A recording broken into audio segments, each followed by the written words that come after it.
Good evening everyone. कैसे हैं आप सभी? उम्मीद करता हूँ सभी बहुत अच्छे होंगे।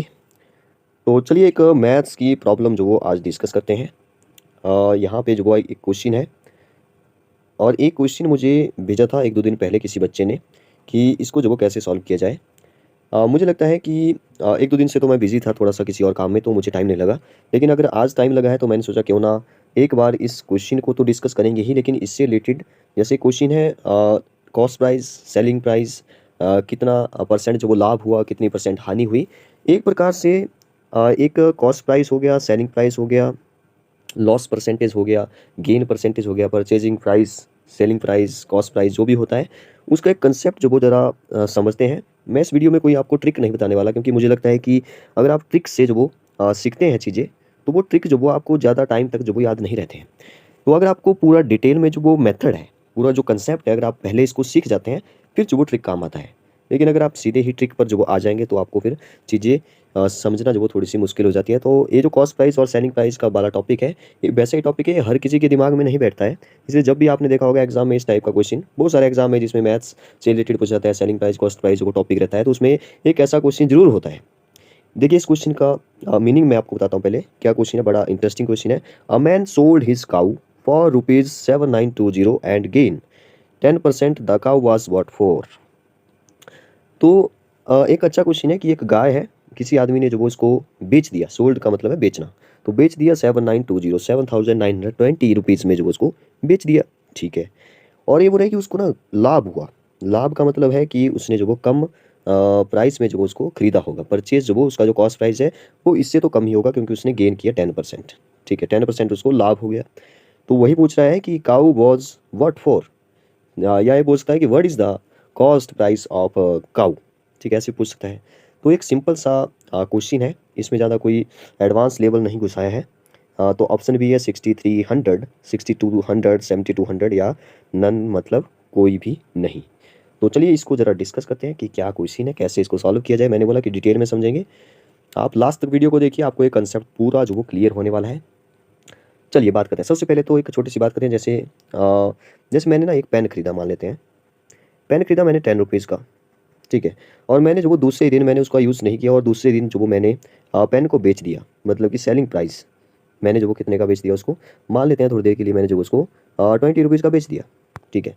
अब बात ये है कि 20% लिख दिया मैंने, 20 रुपीज़ का बेच दिया। अब आप बताइए मुझे लाभ हुआ या हानि हुई? मुझे तो लाभ हो गया। क्या हुआ? मुझे लाभ हो गया। लाभ का मतलब यहाँ पे है प्रॉफिट अमाउंट। कितना प्रॉफिट हुआ? मैं 10 का मैंने खरीदा था, 20 का मैंने बेच दिया, 10 रुपीज़ का जो वो मुझे प्रॉफिट हो गया। इतना आप सभी को पता है। अगर मैं इसी पेन को जो वो 10 रुपीज़ का मैंने खरीदा, अगर मैं इसको जो वो 7 रुपीज़ में बेच देता हूँ, तो आपको पता है मुझे जो वो यहाँ पे 3 रुपीज़ का जो वो लॉस हो गया। अब कितना परसेंटेज लॉस हुआ या कितना परसेंटेज जो वो गेन किया, या मतलब कितना जो वो जो भी प्रॉफिट हुआ, वो जो वो कैसे निकाला जाए? ठीक है, इसके डायरेक्ट जो वो आपको फार्मूले मिल जाएँगे। लेकिन चलो थोड़ा-सा एक जनरल मेथड से समझने की कोशिश करते हैं इस क्वेश्चन को। ये हो रहा है कि एक काऊ है, मतलब कि उसने बेच दिया, तो ए हमारा सेलिंग प्राइस हो गया, ठीक है। और ये पूछ रहा है कॉस्ट प्राइस क्या होगा? तो कॉस्ट प्राइस हमें नहीं पता है, तो मैंने एक्स मान लिया थोड़ी देर के लिए, ठीक है। अब क्योंकि हमें 10% जब वो लाभ हुआ, तो जो लाभ हुआ वो हुआ कॉस्ट प्राइस का। जितना भी कॉस्ट प्राइस था, जितना भी परचेज़ किया था, उसका 10% और बढ़ गया, मतलब उसका 10% जो वो लेना पड़ेगा, इसका नहीं। कई बार जो वो देखिए मैं भी जब पहले 2-3 साल पहले की बात है, जब मैंने पहले-पहले ऐसे क्वेश्चन को सॉल्व करना शुरू किया, तो मैंने इसका 10% निकाल दिया, जबकि ये गलत हो जाएगा, इसका 10% नहीं निकालना है। 10% कैसे निकालेंगे? अगर जब मैं जो 50 का 10% निकाल देता हूँ, तो 50 मल्टीप्लाई बाय 10/100, यही तरीका है सभी का, ठीक है। तो अगर हमारा यहाँ पे सेलिंग प्राइस है 7920 और जो वो मुझे प्रॉफिट हुआ 10% का, और ये पूछ रहा है कॉस्ट प्राइस, तो कॉस्ट प्राइस का 10% है जो हमारे पास, वो भी गिवन नहीं है, और उसमें जितना भी ऐड हुआ वो है हमारा फिर सेलिंग प्राइस।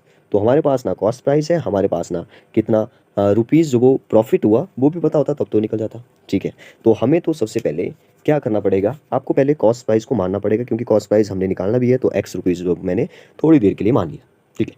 अब मैंने बोला कि एक्स का 10% जो वो जितना भी होता है, ठीक है, एक्स का 10% जो वो जितना भी होता है, वो जो वो हमारा प्रॉफिट है। तो एक्स का 10% कैसे निकालेंगे? मैं थोड़ी देर के लिए जो ऐसे देखता हूँ, जैसे 100 का अगर 10% निकालना हो, तो जैसे मैंने लिखा 100 का 10%। आपको एक बार परसेंटेज का मतलब वैसे पहले हम किसी पार्ट में जो पहले सीख चुके हैं, एक बार मैं फिर से बता दूं जल्दी से। परसेंटेज का मतलब होता है अपॉन में 100। मतलब अगर परसेंटेज यहाँ से हटेगी तो नीचे 100 आएगा, तो इसका मतलब हो गया 100 का मतलब है मल्टीप्लाई, और 10 का 10 वैसे लिख दिया, और यहाँ से परसेंटेज जब हटा तो नीचे आ गया 100। तो इसको सॉल्व करेंगे, 10 का 10%, सॉरी 100 का 10% जो वो क्या होगा, 2 जीरो से 2 जीरो ऊपर कट गई, 10 ही बचा। जब भी हम लोग जो वो 100 में से कितना भी परसेंटेज निकालो वो उतना ही रहेगा। जैसे 100 का 10% 10 रहेगा, 100 का 9% 9 रहेगा, 100 का 50% 50 रहेगा। इतना आप सभी को पता था। अब क्योंकि मैंने आपको बोला कि कॉस्ट प्राइस हमने मान लिया है एक्स, तो एक्स का 10% जो वो हमारा प्रॉफिट होगा, ठीक है। प्रॉफिट मैंने यहाँ पे लिख दिया। प्रॉफिट कितना होगा, एक्स का 10% होगा, क्योंकि 10% तो वो तो प्रॉफिट हुआ हमें ना। तो एक्स का 10% का मीन्स मल्टीप्लाई, और 10% का मतलब है 10, चलिए मैं पहले लिख लेता हूँ ताकि आपको एक एक स्टेप जो वो समझ आए। और एक्स का 10%, तो एक्स मल्टीप्लाई 10 मैंने वैसे लिख दिया, परसेंटेज हटा नीचे आ गया 100। अब मैं जीरो से जीरो कट गई तो ऊपर तो एक्स ही बचा, नीचे जो 10 ही बचा। तो इसका मतलब है हमें जितना भी हमारा जो भी प्रॉफिट हुआ वो हुआ एक्स का। एक्स को अगर मैं 10 से डिवाइड कर दूँ, अब एक्स ही तो हमें निकालना है, ठीक है। 10 से डिवाइड करके मतलब वो निकलेगा, तो हमारा जो प्रॉफिट आ गया वो आ गया एक्स ओवर 10 रुपीज़, ठीक है। देखिए मैंने बोला कि हमारे पास ना प्रॉफिट है, हमारे पास ना कॉस्ट प्राइस है। एक जनरल मेथड से इसको सॉल्व करने की कोशिश कर रहे हैं। अब क्योंकि प्रॉफिट मैंने निकाल लिया, देखिए प्रॉफिट मिल गया एक्स ओवर 10 रुपीज़। अब आपको पता है कि अच्छा इसको याद रखिए, क्योंकि मैं जो इस स्लाइड को जो इरेज कर रहा हूँ, प्रॉफिट है हमारा एक्स ओवर 10 रुपीज़। मैं साइड में लिख लेता हूँ, प्रॉफिट है यहाँ पे, मैंने यहाँ जैसे मैं लिख दिया प्रॉफिट है एक्स ओवर 10 रुपीज़। रुपीज़ में ही निकलेगा तो रुपीज़ मैंने लिखा नहीं, ठीक है। अब क्योंकि हमें निकालना है कि कितने रुपीज़ में जो वो उसको खरीदा है, लेकिन खरीदने से पहले क्यों ना एक बार सेलिंग प्राइस को देखते हैं। सेलिंग प्राइस का मतलब होता है, देखिए सेलिंग प्राइस मतलब बेचा और प्रॉफिट हुआ। सेलिंग प्राइस कैसे निकलेगा, कॉस्ट प्राइस में जो वो अगर हम प्रॉफिट ऐड कर दें, ठीक है, तो सेलिंग प्राइस बन जाता है। यही तो है हमारा फार्मूला। तो कॉस्ट प्राइस क्योंकि हमने माना है एक्स, ठीक है, कॉस्ट प्राइस एक्स माना था ना ऊपर, तो एक्स मैंने यहाँ पे पुट कर दिया, प्लस प्रॉफिट हमारा है एक्स ओवर 10 जो कि अभी निकाला। इस इक्वेशन को सॉल्व करेंगे। अब आप बोलेंगे कि सेलिंग प्राइस बीच में से कहाँ से आ गया, ये क्यों लिया, इसका भी रीज़न है, वो समझिए। जब हमारे पास इक्वेशन बन जाती है ना, तभी जो वो एक्स की वैल्यू निकलती है, किसी वेरिएबल की वैल्यू निकलती है। तो हमारे पास सेलिंग प्राइस तो मेरे पास है पहले से ही 7920। तो मैंने सोचा क्यों ना सेलिंग प्राइस वाली इक्वेशन तैयार करते हैं पहले, जिसमें कि एक्स होगा, फिर हमारे पास सेलिंग प्राइस गिवन है तो सेलिंग प्राइस इक्वल टू आ जाएगा, इक्वेशन बनेगी। क्योंकि सेलिंग प्राइस दिया है, सेलिंग प्राइस ही हम लोग निकाल रहे हैं, तो वो वैल्यू एक्स में निकलेगी। फिर दोनों इक्वेशन को बराबर रखेंगे, अकॉर्डिंग टू क्वेश्चन भी यही बोला है।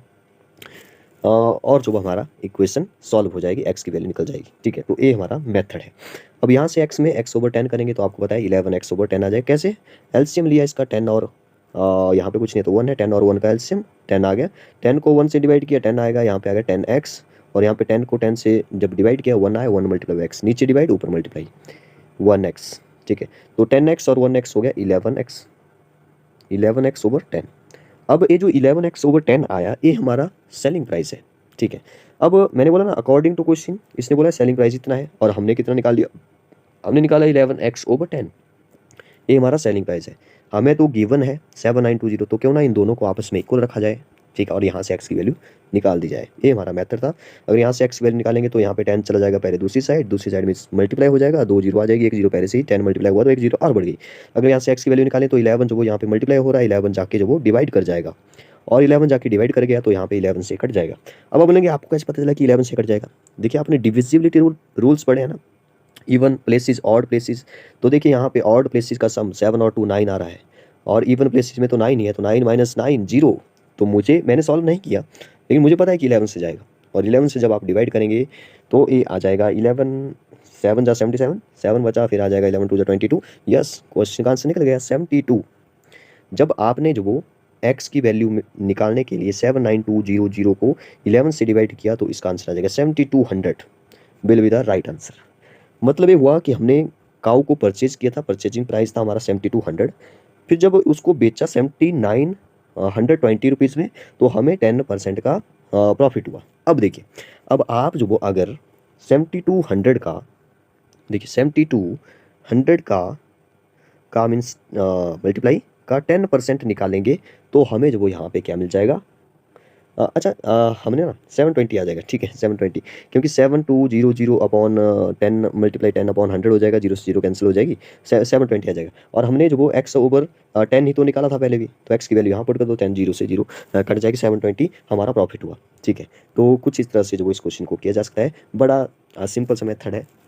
आपको जो एक बार कॉस्ट प्राइस सेलिंग प्राइस वो ऐसा क्वेश्चन एग्जाम में बनता है, और मुझे पता है कि आप जो वो वहाँ पे जो जिसके कंसेप्ट क्लियर नहीं होते हैं, वो जो वो यहाँ पे परसेंटेज वाला जो वो लॉजिक घुसा देता है कि एक्स का 10%, वो ठीक है, लेकिन यहाँ पे आपको समझना पड़ेगा किसका परसेंटेज निकालना है, किससे डिवाइड करना है, किससे मल्टीप्लाई करना है, कैसे इक्वेशन बनेगी। तो वो जो आपको थोड़ा सा मैंने बताने की कोशिश की है। कम्युनिटी में जाकर के जब आप 7200 को जो वो यहाँ पे क्लिक करेंगे, तो आप देखेंगे कि आपको यहाँ पे बताया गया कि करेक्ट आंसर है। कोई ज़्यादा डिटेल में मैंने यहाँ पे मतलब कि इसको एक्सप्लेन नहीं किया हुआ है, लेकिन मैंने यहाँ पे वीडियो बना करके एक्सप्लेन कर दिया है। आप कम्युनिटी में जब आंसर करिए, वीडियो को देखिए, इसमें समझिए, और भी इससे रिलेटेड क्वेश्चन प्रैक्टिस करिए। Thank you, bye bye.